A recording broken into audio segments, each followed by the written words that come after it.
Okay, hello everyone. This is Gary Ryan for the Fed League Flash, and this is an adventure. This is my fifth attempt to get this video going and get it right. All right, we're going to be talking about a couple things, mainly the state of the FPHL, some concerns that I have, because while it's the off season and there's not a lot happening, there's a lot happening. So I want to talk about that and focus on that.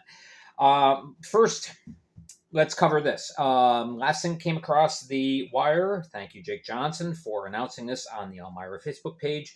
Stavros Soilis is coming back to Elmira this next year, and 132 games played, 35 goals, 87 points, 185 penalty minutes. So yeah, he can do it all. And this is Soilis's first opportunity to play on a really good team. We'll talk about that in just a second. Started off his career 2 games in Danbury, then he gets traded to Battle Creek. Poor guy. Then the following year, he plays for Port Huron for a team that finished 6 out of 7, only winning 18 games all year. And then last year, he plays for the Mammoth, only 14 wins. So, what makes me say that this is going to be a good club? There's a lot of the old team is coming back this year. All right, the big answer is culture. There's been a huge culture shift in Elmira with no new ownership, and even though we don't have a name of a team, this is not the Mammoth. There's a lot of same players, yes, but the culture is completely different. I had a conversation a couple weeks ago with Tyler Jurich, head coach, director of player personnel. He shared with me his vision for the team, not necessarily with who particularly was on the ice, but what he wanted to see and what he was working towards. Unity in the locker room was the biggest thing. A lot of cohesiveness, a lot more togetherness, just a different approach and attitude to the game. There was a lot of drama last year. And it just wasn't all with Steve Donner. It was in the locker room too. So Jurich is working very, very hard on getting a refocus on unity in the locker room, the team being a team. And you look at some very talented individuals that are currently on the roster. I think Elmira is going to win more games than they're going to lose this year. I really do. They may even push Danbury for the top spot in the Empire or North Division or whatever it's called. But anyway, and Elmira has always been a very important market in Don Kiernan's vision.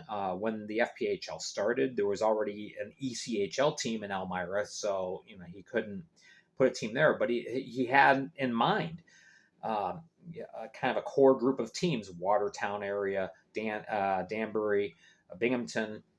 And once Elmira became available, he jumped at it. Robbie Nichols came in and brought the Enforcers, did very, very well for 3 years, drew very well. And, that's kind of a cornerstone in Kiernan's mind, those 4 Northeastern teams. That's where the league really began. So, anyway, excuse me, that is that. We're here 2 months after, or roughly 2 months after Danbury lifted the Commissioner's Cup, and want to take a look at the state of the FPHL. And a lot of concerns that I have. No, I'm not going to go all negative Nancy on you. But I think anytime you've got a business model, you got an organization, you walk along and you look at your strengths and you make note of them, but you also need to make note of some areas where you need some improvements. So I'm hoping that some of the members of the FPHL, the officials, are watching this. I know Sarge does. Thank you, Sarge. Appreciate that. I'm hoping some of the others do too. And not because, I have this amazing insight. They've been at this a lot longer than I have. But think some observations that I've made are good and valid, and we're going to talk about them. The first concern that I have is perhaps the FPHL casting their net too wide geographically. Now, before you react to that, no, I do not want to see Baton Rouge, Mississippi, the two Michigan teams ousted or moved or anything like that.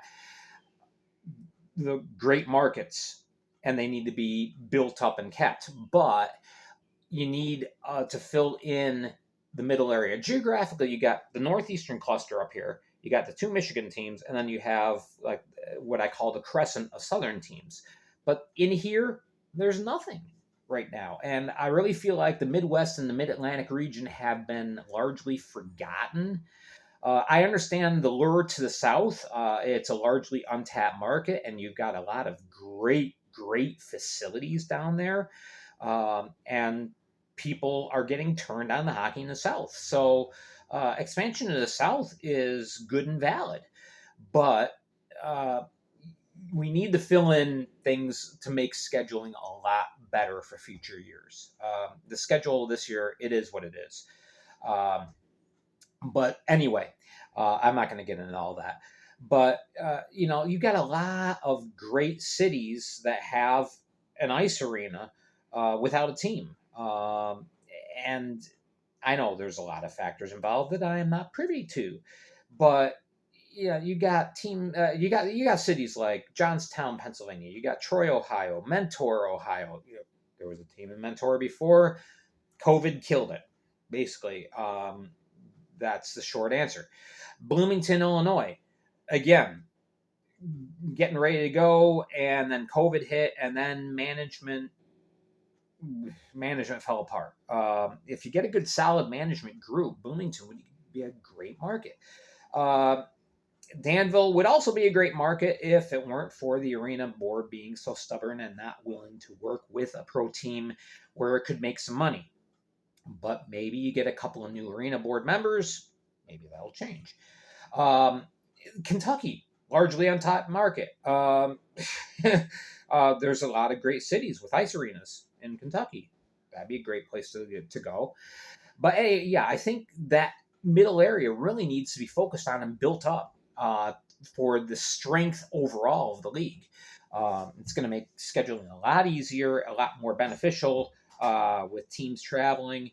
So I'm hoping that can be re-examined this over the course of this next year. Next thing I'm very concerned about is the fact that you've got some teams like Elmira, Watertown, Binghamton that have been very active and building their roster and making moves.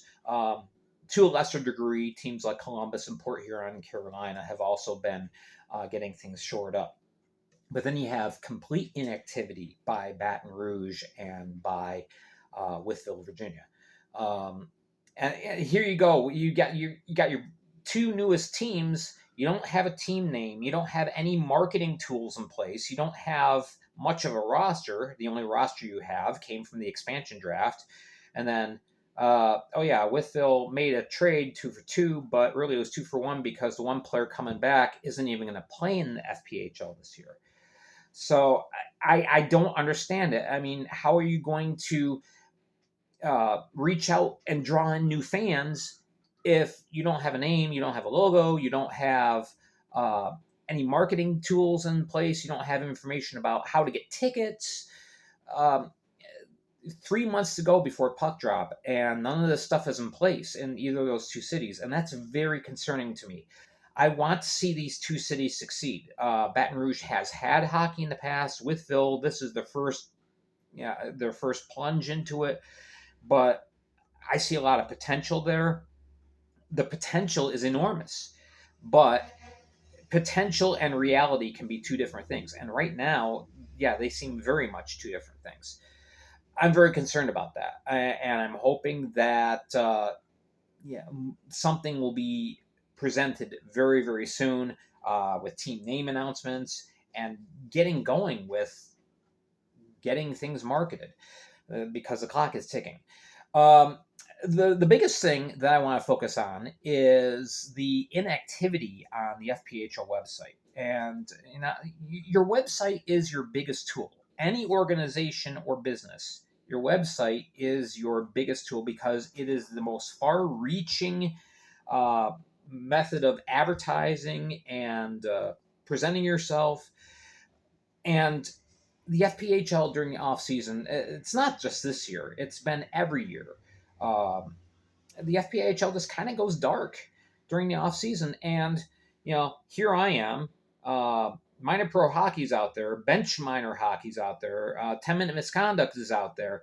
Uh, there is stuff going on. That's why we're here presenting things to you. Uh, yeah, there's not much going on, but yet there's a lot going on. And this is the biggest concern that I have right now for the FPHL and how it markets itself and how if it's going to continue its growth, and there has been tremendous growth, they need to utilize this tool better, and it just doesn't happen in the off season. I mean, the transactions, the last thing was listed was dated on Thursday, but the transactions actually happened 5-6 days earlier. Um, I think they need to tie in more with the team Facebook pages. I think they need to um, list things that are going on with the teams, with team functions. For an example, okay, on July 17th, uh, the Danbury Hat Tricks are having happy hour at the Texas Roadhouse in Danbury. Go hang out with the champs. Go. Maybe they'll have the cup there. I don't know if they're going to, but that would be awesome. Get your picture taken with Amesbury on one side, you're on the other side of the cup. That'd be awesome. It's things like that are out there, and the league doesn't put on the website. Thankfully, Danbury Hat Tricks Facebook page listed that, but you also got Watertown doing the French Festival. Great event. They're going to be out there presenting themselves and being, they're representing themselves. Mention that on the FPHL page. Port Huron Prowlers, what a great program they have. Seats for kids, a raffle program. They have. Go check it out. Go to the Port Huron Prowlers Facebook page and check that out. But why isn't that listed on the FPHL website? The teams are active. The teams are getting out there. They're presenting themselves. They're putting together programs. Make mention of it. The last thing that I saw besides transactions, Jim Cerny, the PR director for Danbury, did a really nice write-up on Gordy Bennell, who, of course, is retiring after going out a champ. And that was put on the FPHL website, as it should be. But now Cerny, a couple days ago, he also did another great article on Kyle Gonzalez. Kind of not an expose, but an insight into the player. Put that on the website. Keep people engaged, keep them involved. Again, it's a grossly underutilized tool, and I really hope that the FPHL will consider using it more. You don't have to talk about the games or specifically the team, but all the stuff that I just mentioned. Post that, list that, give people a connection. Right now, you've got nothing. You got occasionally, a few days ago, Josh Newberg got signed by the Watertown Wolves. Get your get word of mouth going. For a league that's built on social media,